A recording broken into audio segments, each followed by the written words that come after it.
Hi, I'm Brittany. And I'm Jen, and we're the Village Homeschoolers. And today we're going to talk about guilt and comparing ourselves to others.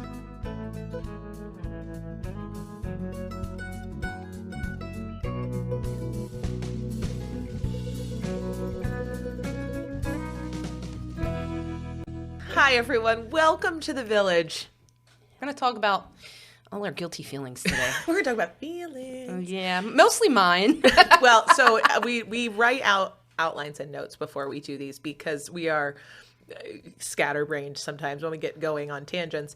And Jen wrote the notes for this one. And you all can't see them, but there's pages. It's extensive.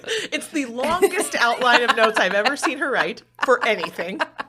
And clearly, she has a lot of guilt, so we need to talk about it. Yeah, so this all started, this idea for this podcast came about a couple weeks ago. We were at a book club, and I kind of said something really patronizing to a dear friend. Actually, poor Brandy. Yes, you heard her a couple weeks ago. Yeah. You know, and it's like I had a long couple of days, and too much socializing. It was like we did co-op the day before, and then Brittany and I did stuff all morning, and then I had to go to a book club, and I was just kind of over talking to people. Like they didn't Jen want to talk was to ready anybody. for bed, and she was still awake with us eating egg rolls, talking about social, political science. I was kind of in a mood. I felt really bad, and we were discussing history, and I kind of was a jerk, honestly. I was tired of arguing, and I just kind of was like, said something like, I have a degree in this. And she does. And I do, but who gives a crap, right? Also not a super nice thing to say to a friend. It was not. And it's like, why is my opinion more valuable than yours just because I can pull out this trump card of, well, I have a degree in this, right? It doesn't matter. And I just felt terrible after immediately when I said it, I felt like such a jerk. And it's like, things slipped out of my mouth, and I just felt really jerky about it. So I kind of wanted to talk about some of the ways we kind of compare ourselves to others. And we're really grateful that you had a open mouth, insert foot moment, though, because what was interesting about it is that's where the conversation then went with all these parents in the room, was we started talking about guilt and defending ourselves as parents, homeschooling parents. And the person that she said that to, ironically, is super sensitive about the fact that she doesn't have always academic credentials. Which is funny because I'm also insecure about that, even though I have some academic credentials. It's a hard word. See, yeah. So it was just a stupid thing to say. Right. It was a stupid thing to say. But it brought up a good conversation point. And I think it's something that will resound with parents everywhere, but especially homeschooling parents, because of this situation we find ourselves in. And when you're in a community, a homeschool community, whether it's just a Facebook group, whether it's just a co-op, I think sometimes the dark, dirty, seedy underbelly that we all have inside us is that thief of joy comparison. Yeah, we're human beings, and we compare ourselves to other people. Right, and that's when you start to do it, when you're in this group and you are human and you start to compare yourself. And so then you carry things like guilt and comparing yourself, and well, they do that and I do this. And because you've made this really joyful, wonderful choice to become a member of the community, but that's the other side of it. So we got to talk about the other side of it. Yeah. And so we do this a lot, and it sucks, but we compare each other's education levels. Oh, I have a master's degree, or I have this, or, well, I finished 10th grade. Who cares, right? Or, we'll compare our husband's success, and when my husband... Or your wives. Or your wives, yeah, yes. We have dads in our co-op who have working wives. Yeah. And, or our kids' education levels. Well, my child is, in 10th grade math, even though he's 4, Good for you, because mine is not. Yeah. But it's hard, and when you start hearing that stuff, you start feeling like you're not doing good enough. All right. Right. And it's a crappy way to feel. What's wrong with me? Yeah, what's wrong with me? And, I go on Pinterest sometimes, and I see other people's curriculum. I'm like, this is how I spend my homeschool day. And you're like, you see these, beautiful art projects and all this other stuff. And I'm like, this is probably not realistic for me. And I have to accept that. And it's okay. It's like, why do we are so obsessive with comparing ourselves to other people? Right. Yeah. It's so funny you mentioned that. So I use, and this is not sponsored, I use a phonics program. I am notorious for changing up phonics when I've taught my kids to read 3 different ways. So my youngest is 6, and he's using a phonics program from the Rooted in Language authors called Pinwheels. It's great. It works great for him.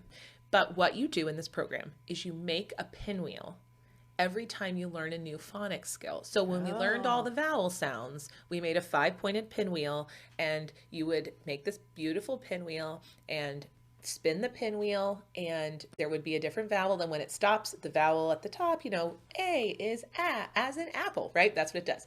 So, okay. So the first lesson out of the gate, we make the vowel pinwheel after we learn the vowels. And I watched the video that's attached to the curriculum about how you do this. And so these amazing educators who do this program, they use this like beautiful, I can't even explain it. They use this beautiful paper that they tell you to buy, and they get these really cool big decorative paper straws, and like there's sequins, there's googly eyes, there's art supplies up the wazoo. Now, it's beautiful. I look at it and I go, oh gosh, I don't know if I have the emotional energy for that. But I still made the pinwheel with my son. I made it, and we just made it on normal cardstock. We colored it. We wrote the vowels on it. We stuck it on an old pencil. And it might have been just a normal straw, actually. Yeah. Or I don't know what I stuck it on. Something I had around the house. And we did it, and it was great, and he loved it. So then we finished this part 1 of this program, and at the end, you're supposed to make a 7-point pinwheel to celebrate what you've learned. And I'm going to be straight up honest with you. I didn't do it. Oh. You know what? He learned all those lessons. He's doing really well in phonics. 3rd kid, he's my best. He's my best little reader. Never would have seen that coming. Yeah, because he's a boy too. Yeah, I mean, stereotypes. Well, they say, but no, he's he loves it. Gosh, he's a heavy language arts kid.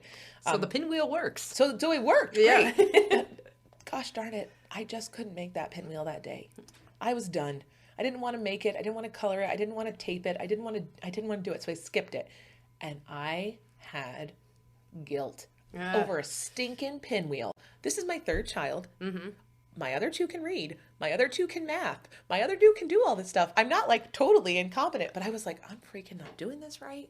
I didn't do the pinwheel. You're supposed to celebrate their successes. And of course, you join these Facebook groups of people using the same curriculum. And I happen to get on Facebook, and there's like some mom who's at the same place with her 5 and 6-year-old with this beautiful pinwheel. And I'm like, oh gosh, my poor kid. Well, that's the thing. You come across those people. Like Right. when people are like, you don't take violin and Latin? But what kind of homeschooler are you? Your child doesn't play the harpsichord? Yeah, you're like, we are in pajamas till 3 o'clock. We're those guys. Yeah. Yeah, I think it is something that is so ingrained in us as humans, and then it comes up so frequently for homeschooling moms. I also think, and this may just be me, we just said, we were yelled about people having degrees. I have some degrees. I went to college. I loved college. I finished college with several degrees. So these are her snotty comments This she's is always me making. being a jerk. That being said, in the past, sometimes people will have a conversation with me who are working outside of the home, their children are enrolled in school, and they have a very successful career, they have a job or things like that. And whether or not they mean to, I sometimes feel patronized. Mm-hmm. And so my reaction to protect myself is to say, well, I have 3 degrees. Yeah. And like, I have to prove that I'm also smart. That I'm also smart. That I'm also capable of doing all these things you're talking about. Why? I don't know. I mean, I do it too. Right. And mine is more because if you looked at me or talked to me, you would never know I was educated past like 6th grade. That's not true at all. Oh my gosh. I'm just kidding. I'm very self-deprecating. But I have a lot of insecurities about the way I talk mostly. So I don't know. I throw that in sometimes too, and it doesn't matter. Like, who cares? Right. And Brandy, who is insecure about it, has a wonderful, way better vocabulary than I do. She speaks very eloquently and is very smart. So like, why would I be say something like that? It's interesting. And so I think it's something that a lot of homeschoolers do, especially, not to stereotype, if you're a woman and you're a woman who has some academic experience, or you were previously employed until you had your children, especially if you're somebody who in the last 2 years, with all the craziness going on, pulled your kids out of school and made a huge lifestyle change. You may be ultra defensive, because I feel like our society does not always value the stay-at-home parent. Absolutely. I'm sure, I can't speak to this, I'm not a man, but I'm sure it's also really bad for those families where the father is the stay-at-home parent / homeschooling parent, where that's definitely right. That's got to be super. That's such a not follow the traditional American family. Yeah. Well, I've had a lot of friends that are females talk to me like, well, don't you want to have your own career? Don't you want your own money? Like in homeschoolers or just others? No, it's just like my friends that have kids that go to regular school or they have a traditional career. Right. Just be like shocked that I like it's like it acts almost like it's not good enough just to homeschool, right? Or raise your children. And so you feel defensive. I feel defensive because I'm like, well, why isn't this good enough? Right. Why isn't this choice that I made for my family not okay with you? Right. And so that's why we throw out I went to college. Yes. Or I could work if I wanted to. I would make lots of money if I was working, know. This is what I used to do before I had kids. Or like a lot of us compensate by talking about our husbands too and their successes. Right. Which also, who gives a crap, right? I have nothing to do with my husband's success or lack thereof. He's his own human being. Yeah, but it's like we hear that thrown around a lot too, and it's just I get that's it. True. And we get it. I was a military spouse at one point. I know a lot of people introduce themselves as their husband's rank and rate. Right. So. Yeah, and we both were. We've said that before. We're in the military, and we still live in a community that has got a lot of military in it. And I think that is something that a lot of military spouses, maybe not even homeschoolers, but homeschoolers especially, they kind of take that on and wear it a little bit. I don't think most of the time it's done out of malice. I think, again, it's done to protect ourselves and when we feel insecure. And there's a lot of difference between what like the expectation is versus what the reality is of homeschooling. So like when I go to the grocery store sometimes, we'll run into people, and there's two different kinds of people you run into at the grocery store. There's the, oh, you homeschool? Oh, I can never do that. Yes. I don't have the patience. And then they tell you all the reasons why they couldn't. Yeah, there's the opposite of where you'll find an old man that'll be like, start asking your child the multiplication tables. Or like you have relatives being like, tell us about, the French Revolution. And you're like, he's fine. It's crazy. And so I also get a lot of patronizing comments about having one child. It's like, do you? Yes. From other homeschoolers? Other homeschoolers. Like, because I'm on time to everything. I hate being late. She is. But you'd be like that if you had 6 kids. I think I would too. Because you know why? You've taken my kids places. You've been their mom. They call you their other mother sometimes. And you're still early with my 3 in tow. So you have 4 children. Yeah, but a lot of people are like, you don't understand. You only have one. Well, I don't know if that's the reason. Well, that's interesting. So what you're saying is we experience the defense and the guilt even within our own community. Yeah, and then we have a friend in our co-op that she's pregnant with her 6th. And she said she gets the opposite. Like, well, how do you get anything done? You have so many children, right? Right. Like you irresponsible reader, you. Yeah. Yeah. Yeah. So it's just ridiculous, right? I know. It's interesting. It's super interesting. I always feel like, so I am somebody who, this is probably not surprising to you after Jen's joking about my wooden cutting board. I had babies at home. When you walk into a room and somebody finds out you've had a home birth, the first thing out of most people's mouth is why they didn't.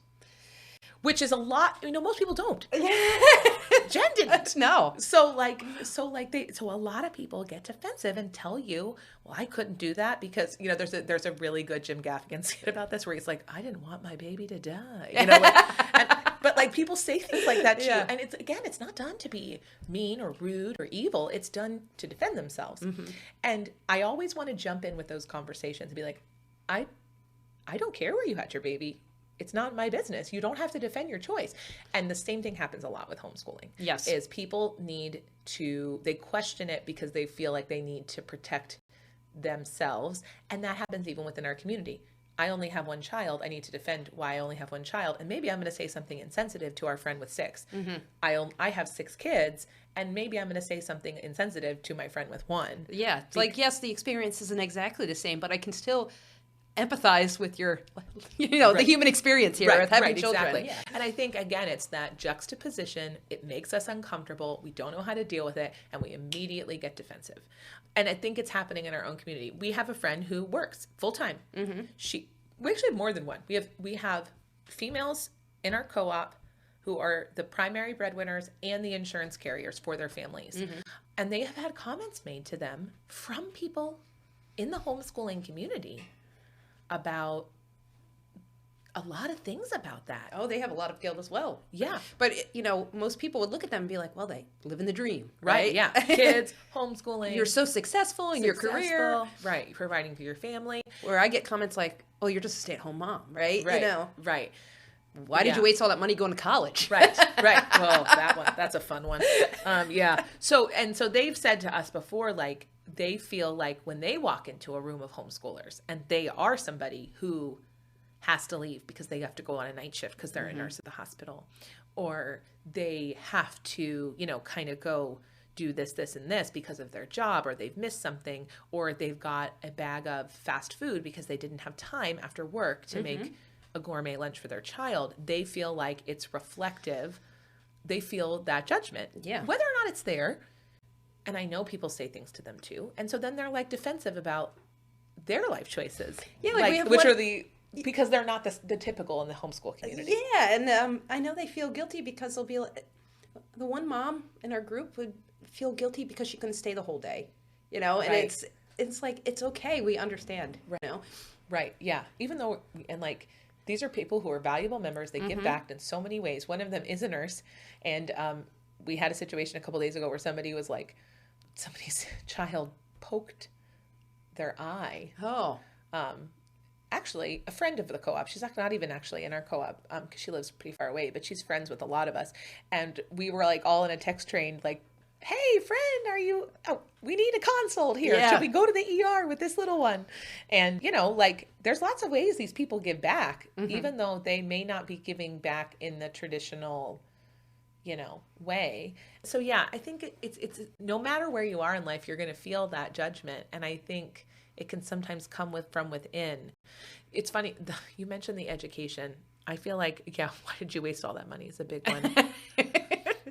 Yeah. I mean, a family member of mine just said, but you're a housewife, and it's like, yes, I am that too. Well, what's happened to me, and this hasn't happened in a long time. So when I started homeschooling my kids and they were younger, I would have friends who were not homeschooling their children, but still had some kids at home, like younger than school age. And they would they would basically drop kids with me to babysit. And I took a little bit of offense to that. Like, hey, I know you're home, so I'm going to go get my hair done. Can you just watch my 3-year-old? Because you're home all the time, right? You're home all the time. Must be nice, right? You have all this time. And, you can just watch my 3-year-old. And when you say things like, oh, well, we're actually doing our schoolwork. They're like, oh, but you're home. Yeah. Yeah, but I don't need to add another 3-year-old while I'm teaching the multiplication tables to my oldest child. Yeah, exactly. And this is the only time I have to do this week because I know you don't quite understand what my lifestyle is like, but we have other things we have to do. Yeah. And so, yeah, that happened. That used to really upset me. It hasn't happened in a while, probably because our co-op is large, and so that is mostly my friend group, and everybody's really sensitive to that because we all live that life. Even though you watch everybody's child. Oh, I don't mind. And here's the thing. I don't mind watching if you're listening to this and you're like, oh my gosh, no, I don't mind watching your children. It's just the constant assumption that I will. Yeah. Well, you're home. Yeah. Because I'm home. Yeah. Which, as many homeschoolers will tell you, is not actually accurate. We're often not home. Well, that's the other thing, too, is like when people think you're home, this is the other guilt thing is how can you possibly socialize the children? Right. Right. Well, and those working homeschoolers feel that too. You're working and then you're homeschooling? You must never go anywhere but work at home. Yeah. And your child's being neglected? Are they just stuck on a computer all day doing their math? Like there's a second parent. Yeah. Or a friend, or a grandma, or a neighbor. Yeah. Or a tutor. Yeah. There's a million ways to do this. There is. I know. And it's just and some of it's internal and some of it's external. And it's funny because it's going to happen when you build communities. Going back to what Jen started with, when we started saying, when you threw that comment out, and I kind of got on my high horse as I do, gotta give my lecture, and I was like, guys, I noticed this about us, right? I noticed that we get defensive and we throw out, those of us who have, academic degrees, throw that out too quickly. Yes. And those of us who don't are afraid to talk. Sometimes because they're like, well, I just got a high school diploma. Yeah. Your voice is valid as well, despite what I say. Yeah. And so I think, I think what Jen did was just bring up something that we all do. Yeah. But I have immense guilt about it. Well, yeah, but So sorry again. yeah. Well, and I swear I'm nice. And it's, well, no, and that we all do that though. We all do that. We react out of a place of self-defense. We react out of a place of making ourselves feel better. And it's hard. It's a hard line to walk when you're trying to be inclusive and kind and build a community, but also sometimes being faced with people who make different decisions than you can feel like an attack. Yeah. But it's like, it just doesn't really matter about your education level, you know? No, or your financial. Yeah. And, you know, I mean, to be fair to us, we've been raised in a world where we place an inordinate amount of importance on success. Yeah. Whether it's money. But what is success, right? Right.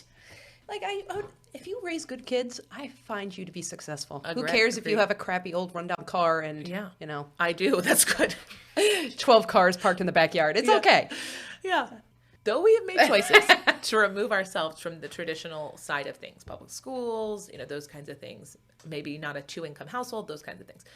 Though we've made those decisions, we live in the world. And so we deal with those stereotypes that have kind of been forced on us. And maybe if you don't live in the United States, it's not as bad for you. I don't know. I will only speak to being American and experiencing how huge of a precedent Americans put on success. Yeah, and education.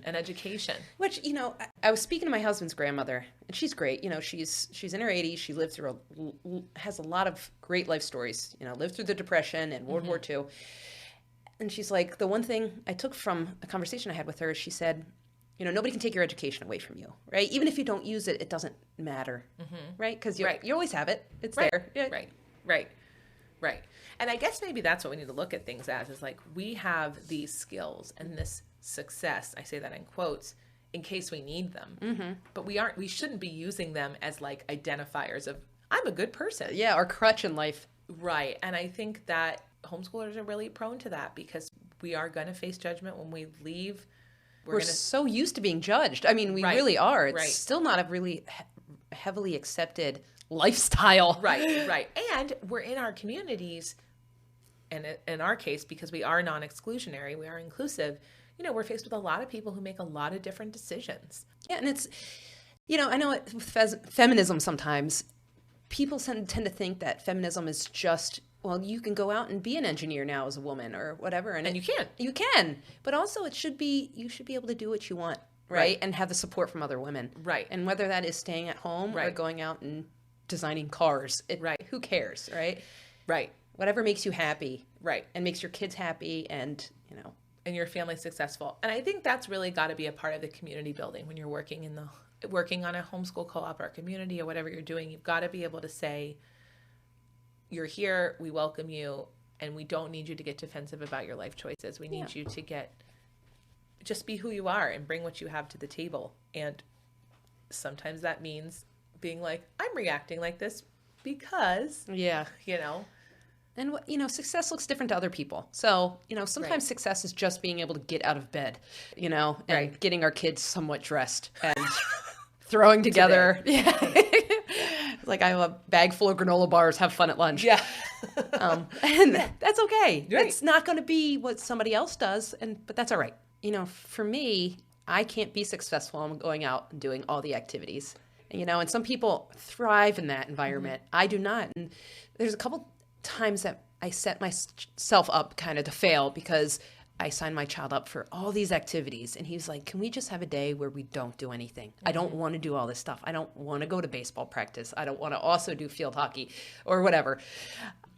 And I think that's okay for our family. And so I look at other people and go, oh, that's great that you're doing all these things, but I can't do that. So for us, it wouldn't be successful.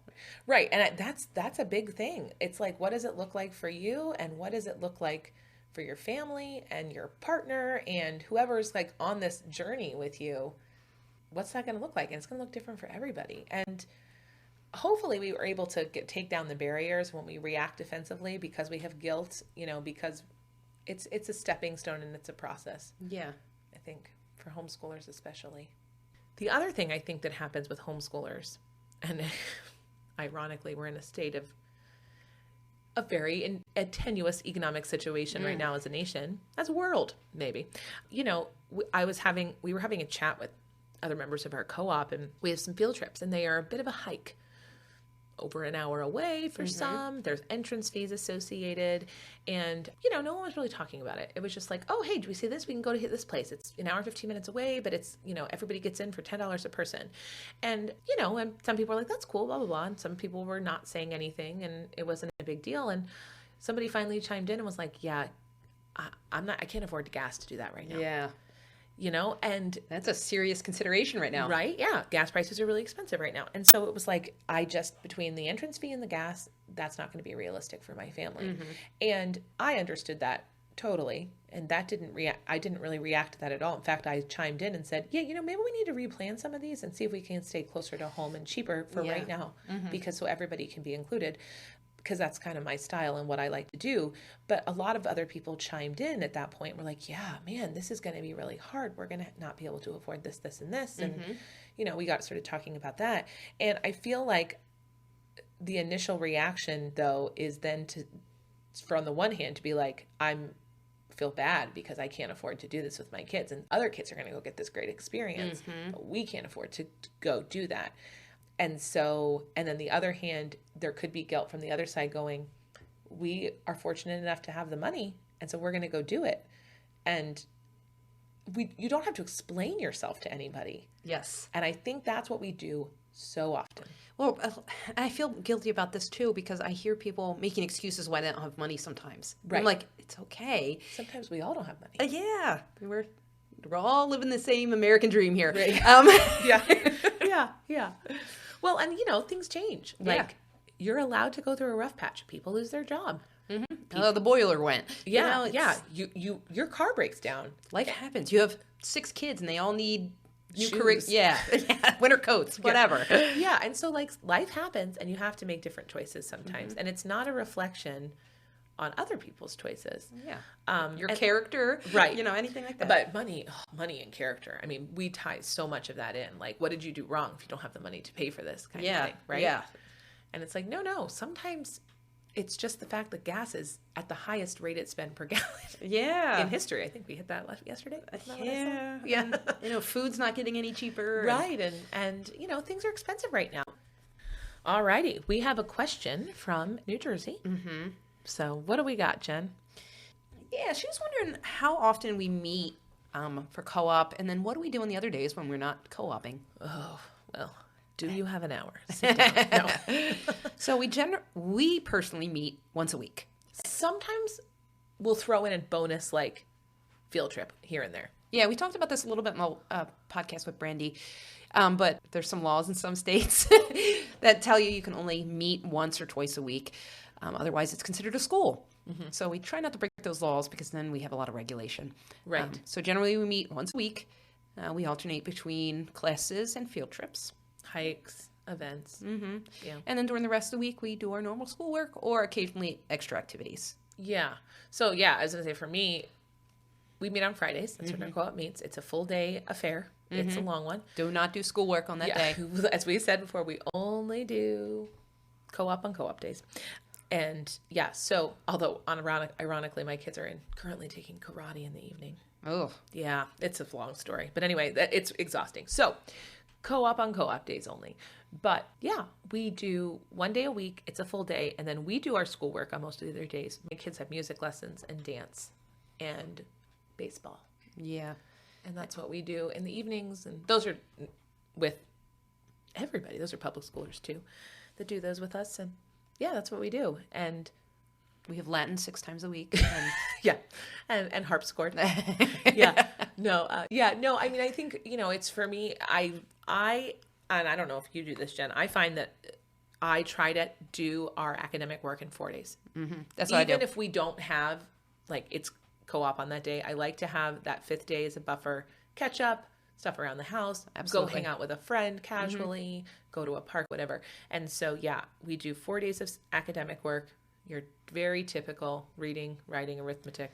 No, I have a science. 5-day curriculum, and I do too. I have to shove it into 4 days. Well, and I had this big, long lecture, and I don't know if anybody relates to this, but I was talking to a friend of mine, And I was like, you know what? I'm not going to let this rule me. I'm going to just do it day by day. And if day 5 in that week goes on Monday or Tuesday next week, it's okay. I'm just going to do it. Yeah, that lasted 2 weeks. I couldn't stand that because everything, it messes up the entire week. Yeah, I also like to have some breaks around, like a month off here and there. And so I do shove 5 days into 4. And that works for us, though. It does take a little more work. And there's days, Mondays, like if you call my house on a Monday, don't call my house. Don't talk to me on Monday. Yeah. Monday we do a lot of school. And we go to dance at karate at 6 o'clock. But that's it. And so, yeah, that's kind of what we do the rest of the time, I think. And you're going to see that a lot. We have people who do school. The families in our co-op who have younger kids, they often are doing like school 2 to 3 times mornings, like an hour. And then they're doing library. They go to the library. Out schools, whatever. Yeah, they go to nature, forest programs, Boy Scouts, Girl Scouts, Cub Scouts, all that fun stuff. Yeah, I think it looks like pretty normal. It's just that we aren't going to a school. We're going to do our schoolwork at home. It takes less time for us. 15 minutes at home is equal to an hour in the classroom, they say. Oh, really? Yeah. Yeah, there you go. So, yeah, we get it done a little bit quicker and... Because we don't have to wait for all those bathroom breaks. And yeah. Well, and I mean, like, and then, you know, we homeschoolers are like everybody else. We have to go to the grocery store, too. So cook dinner. Laundry. Yeah. Well, I have a husband for that, so. No, yeah. Jen is one of those lucky people whose husband does all their laundry.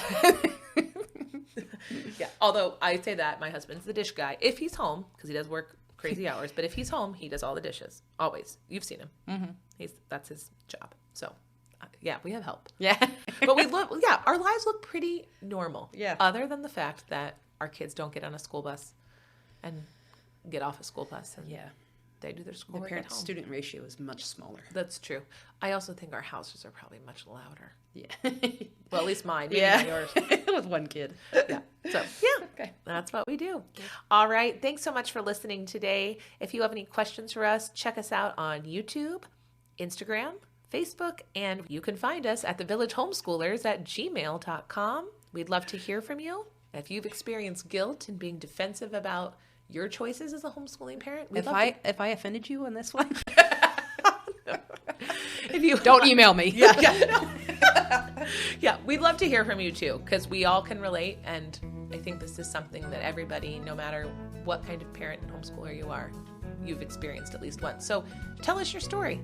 All right. Bye. We'll see you next week.